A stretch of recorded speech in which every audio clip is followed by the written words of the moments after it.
हम लोग तो सर्टिफाइड गरीब भी नहीं हैं। हमारे ऊपर तो ये ठप्पा लगा हो कि हम मिडिल क्लास के हैं, हम सोसाइटी कल्चर के लोग हैं, हम किससे भीख मांगे। भीतर तक झकझोर देने वाला ये बयान लॉकडाउन के असर का वो पहलू है जो आज देश के कई मिडिल क्लास परिवारों की हकीकत बन चुका है। 40 साल के रामनरेश गुप्ता नारायणा की एक ई कॉमर्स कंपनी में काम करते थे। मार्च में वर्क फ्रॉम होम का हवाला देकर कर्मचारियों को घर भेज दिया गया और फिर 1 अप्रैल को नौकरी से निकाल दिया गया। परिवार में पत्नी, मां और 2 बच्चे हैं। सैलरी ना मिलने से 2 वक्त की रोटी तक की समस्या खड़ी हो गई है।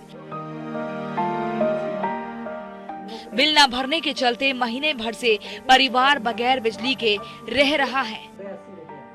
राशन के मामले में आज कहीं से कुछ थोड़े बहुत पैसे चुपचाप किसी से व्यवहार नाते मांग लेता हूं, तो 1 किलो चावल, 2 किलो आटा इस तरीके से लेकर के ये कर रहे हैं। और नहीं होता है तो सूखी रोटी, जो घर में आप चाहें तो मेरा किचन भी देख सकते हैं, पूरा घर आप छान के देख लीजिए, कहीं आपको राशन के नाम पे कुछ नहीं मिलेगा।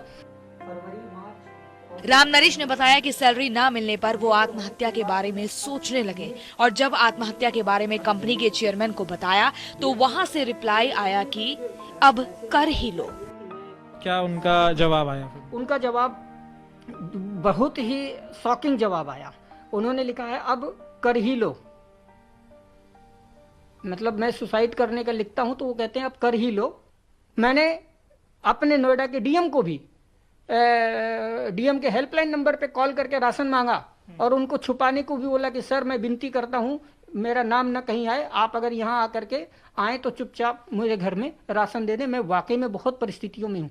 आज इस बात को लेकर के भी 15 दिन हो गया, कोई एक दाना राशन का हमारे पास नहीं आया।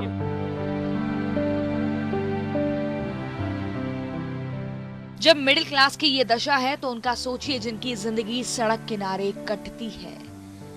राजधानी के सराय रोहिल्ला में न्यू रोहतक रोड पर इन झुग्गियों में रहने वाले लोग पेशे से लोहार हैं।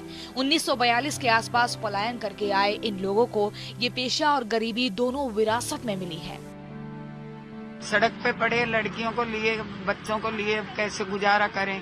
खाने पीने का कुछ भी साधन नहीं है हमारे पास। काम धंधा था वो सारा चौपट हो गया। अब बच्चे सुबह शाम तो 5-10 रुपए तो डेली मांगता कोई भी बच्चा हो, अब उनको ला के दें कहाँ से? अब किस चीज का जाके मांगे? अब राशन भी कम होता जा रहा है, कब तक हम बैठे रहेंगे? यहाँ रहने वाले करीब 50-55 परिवारों का यही हाल है। इनके जैसे रोज की कमाई और काम धंधे पर जिंदगी बसर करने वाले अनगिनत परिवारों को कोरोना और लॉकडाउन ने वो दिन दिखा दिए हैं जो शायद ही कभी किसी ने सोचा होगा।